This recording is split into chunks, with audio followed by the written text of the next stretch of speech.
you struggling to hold the back bend position, or are you just terrified to make a start? Well, in this video, I'm going to give you my 3 biggest mistakes that you are making when you are learning to back bend. And make sure you stay around to the end of this video because I'm going to give you a bonus tip to really help you improve your back bends. But before we start, who am I? I'm 𝐿𝐤 Peacock, former Team GB Gymnast, 3-time British champion, European medalist and world finalist. And in this channel, I'm going to give you everything gymnastics and cheerleading. So the first mistake that I know that you will be making is not increasing your shoulder flexibility. Everybody thinks that back bends are all about your back, but your shoulders play as big a part as your back does. Yes, back flexibility goes a long way in a back bend, but shoulder flexibility really makes or breaks the position. If you need some help to work on your shoulder flexibility, there is a 7-minute stretching routine available on my channel which you can use to increase your shoulder flexibility. So the next mistake that I know that you're going to be making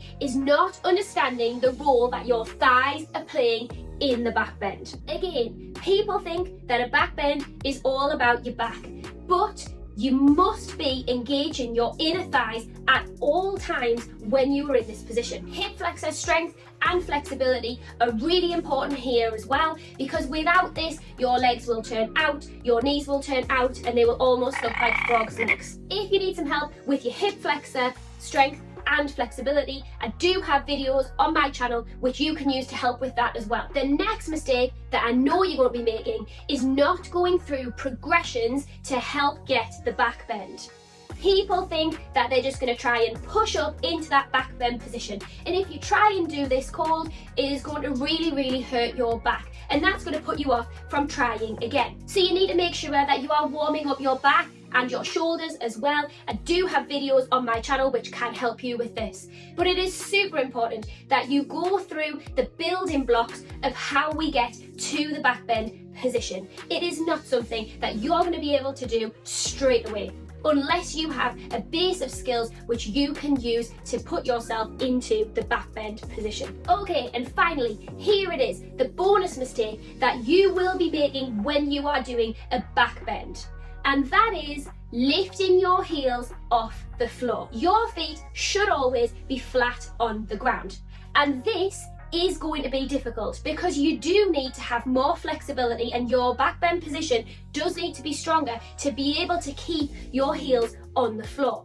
So at first, your heels are going to be lifted, but you must train yourself to put your feet flat on the floor. And I'm going to tell you why. Lots of gymnastic skills pass through the back bend position, and if your heels are not flat on the floor, you are not going to be able to perform them properly. For example, a back handspring passes through the back bend position. In a back handspring, we are looking for our weight to be in our heels. If you push from your toes and your heels are raised off the floor, your knees are going to buckle and you will not be able to perform the back handstand correctly. So therefore, it is really important to make sure that your heels are flat on the floor. Okay, so there it is, my 3 biggest mistakes that you will be making when you are learning to back bend.